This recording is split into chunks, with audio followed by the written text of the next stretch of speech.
लोणावळ्यात चिक्कीची 50हून अधिक दुकाने आहेत, पण प्रत्येक ठिकाणी तुम्हाला फक्त 2च नावे दिसतील. जाणून घ्या या 100 कोटींच्या खेळामागचं सत्य. घाटातील कठीण आव्हानांवर मात करत भोर घाटातून पहिली स्टीम इंजिन धावली. हा इतिहास खूपच रोमांचक आहे. 1980च्या दशकात रेल्वेचं काम सुरू झालं. तुम्ही जर कधी मुंबई पुणे प्रवास केला असेल तर लोणावळ्यात थांबून चिक्की नक्कीच घेतली असेल, पण गाडीतून जाताना कधी आजूबाजूच्या दुकानांचे बोर्ड नीट पाहिलेत का? प्रत्येक दुकानावर फक्त 2च नाव दिसतात, एक म्हणजे मगनलाल चिक्की आणि दुसरं म्हणजे ओरिजिनल लोणावळा चिक्की. खरं पाहिलं तर असं वाटतं की या 2 मोठ्या कंपन्यांची संपूर्ण लोणावळ्यावर मुख्तदारी म्हणजे डिओपॉली आहे. पण या बोर्ड्स मागील दडलंय भारतीय बिझनेसचा एक असं चक्रून टाकणारा इतिहास. 140 वर्ष जुनी रेल्वेची एक जबरदस्त बिझनेस ट्री, कुटुंबात झालेली फाळणी, कोर्टात झालेले ट्रेडमार्कची मोठी लाट.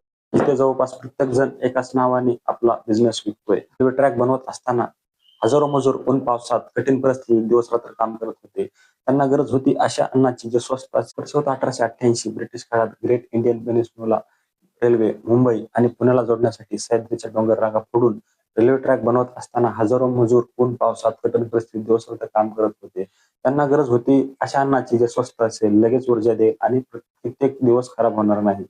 इथेच एंट्री झाली भीमराव अग्रवाल आणि त्यांचा मुलगा मगनलाल यांची.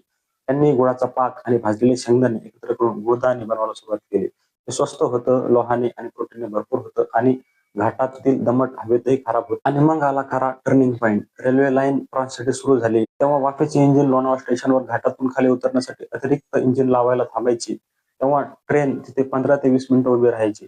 मगनलाल यांनी 2 आण्याचे गुळदाण्याचे पाकिट थेट प्लॅटफॉर्मवर प्रवाशांना विकायला सुरुवात केली. ब्रिटिशांना ही कल्पना इतकी आवडली की त्यांनी मगनलाल यांना संपूर्ण मार्गावर अधिकृतपणे चिक्की विकण्याचे कंत्राट दिले. आधुनिक मार्केटिंगचा जन्म व्हायच्या कित्येक दशके आधी मगनलाल यांनी सर्वात मोठी डिस्ट्रीब्युशन ट्रिक हॅक केली होती. प्रवाशांना योग्य वेळी योग्य जागी. 1960 आणि 70च्या दशकात लोणावळा एक प्रसिद्ध पर्यटन स्थळ झालं. मागणी प्रचंड वाढली, पण त्यासोबत 2 मोठ्या घडामोडी घडल्या. कुटुंबातील फाळणी. तशा पिढ्या बदलल्या तशी अग्रवाल कुटुंबाची पुढची पिढी वेगळी झाली. प्रत्येकाने आपले स्वतंत्र कारखाने आणि दुकाने सुरू केले. सगळे मूळ मगनलाल अग्रवाल यांचे वंशज असल्यामुळे प्रत्येकाला मगनलाल नाव वापरण्याचा कायदेशीर अधिकार होता. न्यायालयात महत्वाचा निकाल काय लागला तर जेव्हा या नावावरून कोर्टात वाद सुरू होता तेव्हा भारतीय कोर्टाने एक अत्यंत महत्वाचा निकाल दिला. मगनलाल हे भारतात एक सामान्य व्यक्तीचे नाव आहे. चिक्की हा एक पारंपरिक खाद्यपदार्थाचा सर्वसाधारण प्रकार आहे. त्यामुळे जोपर्यंत कुणी मूळ लोगो किंवा संपूर्ण ट्रेडमार्क नाव हुबेहूब चोरत नाही तोपर्यंत तेव्हा मगनलाल चिक्की या नावावर पुन्हा एका व्यक्तीची दरी राहू शकत नाही. मगनलाल नावाच्या अनेक शाखा आहेत. कोर्टाच्या निर्णयानंतर सर्व काही बदलले. पॅकेजिंगमधील हा सूक्ष्म फरक पहा. यामुळेच मोठी कमाई होते. तेव्हा लोकांपुढे एक ऑप्शन होते की 100 वर्षांच्या ब्रँड व्हॅल्यूचा फायदा उचलून त्याच्या मागे किंवा पुढे काहीतरी नाव लावून काहीतरी त्याचा फायदा उचलणे किंवा थेट नावावर ओरिजिनल लोणावळा असे नाव ठेवून पर्यटकांना आकर्षित करणे. कुणीही तिसरा नवीन ब्रँड बनवण्याचा विचारच केला नाही किंवा लोक गिराईक आधीच्या 2 नावावर विश्वास ठेवते तर नवीन ब्रँडवर खर्च कशाला करायचा. आता प्रश्न उभा राहतो हल्दीराम, बिकाजी किंवा नवीन D2C कंपन्या या स्थानिक चिक्की मार्केटला का मागे टाकू शकल्या नाहीत? कंपन्या जे की डायरेक्ट कन्झ्युमरशी कनेक्टेड असतात त्या स्थानिक चिक्की मार्केटला का मागे टाकू शकल्या नाहीत. गेल्या अनेक दशकापासून एसटी बसेस, खाजगी ट्रॅव्हल्स आणि टॅक्सी जुन्या हायवेवर किंवा एक्सप्रेसवर ठराविक चिक्की दुकानासमोरच काही मिनिटाचा थांबा घेतात. त्यासाठी ड्रायव्हरला जेवण किंवा कमिशन मिळते. त्यामुळे हजारो ग्राहक दुकानात खेचले जातात. त्यांच्याकडे काही ऑप्शन नसल्यामुळे ते डायरेक्ट दुकानात खेचले जातात आणि जे स्थानिक लोक आहेत त्यांना त्या गोष्टीतून नफा मिळतो. त्यामुळे हे एक मेन रिझन आहे की ड्रायव्हर आणि ट्रॅव्हल कमिशन असल्यामुळे त्यांना ती गोष्ट. चिक्की हा रोज घरात लागणारा किराण्याचा एक आठवण आहे. लोणावळ्यात गेलास तर चिक्की घेऊन ये हा अलिखित नियम आहे. त्यामुळे लोक एकाच वेळी 5 ते 10 बॉक्स विकत घेतात. नफा आणि शेल्फ लाईफ. गूळ, ग्लुकोज आणि शेंगदाण्यापासून बनवलेली चिक्की महिनाभर खराब होत नाही आणि त्यावर 50 ते 60% पेक्षा जास्त रिटेल मार्जिन मिळते. या प्रचंड नफ्यामुळे हे व्यावसायिक हवेवर महागड्या जागा सहज विकत घेऊ शकतात.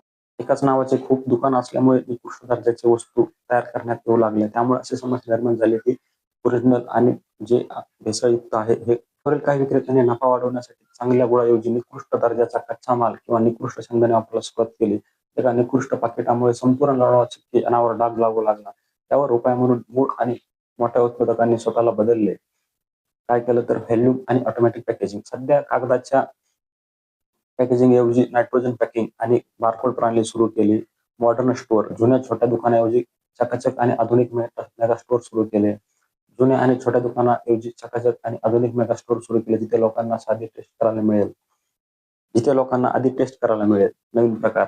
साध्या शेंगदाणा चिक्की सोबत आता काजू चिक्की, बटरस्कॉच, रोस्टेड बदाम, चॉकलेट चिक्की आणि शुगर फ्री प्रकार बाजारात आणले. लोणावळ्याच्या चिक्कीचा हा इतिहास आपल्याला बिझनेसचा एक मोठा धडा शिकवतो. उत्पादनापेक्षा लोकांपर्यंत कसे पोहोचते म्हणजे डिस्ट्रीब्युशन हे जास्त महत्वाचे आहे. भीमराज आणि मगनलाल अग्रवाल यांनी जगातील पहिली चिक्की बनवली नव्हती, पण त्यांनी मुंबई पुण्याच्या अगदी मधोमध अशा मोक्याच्या ठिकाणी विकली की तो ब्रँड त्या शहराची कायम ओळख बनला. पुढच्या वेळी जेव्हा तुम्ही घाटातून जाल किंवा दोन्ही बाजूला मगनलाल आणि लोणावळा चिक्कीचे शेकडो बोर्ड्स पाहाल, तेव्हा लक्षात ठेवा की ती कोणती कॉर्पोरेट मक्तेदारी नसून 140 वर्ष जुन्या बिझनेस स्ट्रॅटेजीची ताकद आहे. व्हिडिओ आवडला असेल तर लाईक करा, सबस्क्राईब करा आणि भारतामध्ये असे कोणते डिओफॉली आहे जी की तुम्ही अवॉइड करू शकत नाही, कमेंटमध्ये सांगा. धन्यवाद. लोणावळ्याच्या चिक्कीचा हा इतिहास आपल्याला बिझनेसचा एक मोठा धडा शिकवतो. स्क्रीनवर महत्त्वाचे मुद्दे, योग्य लोकेशन, लोकांची मानसिकता.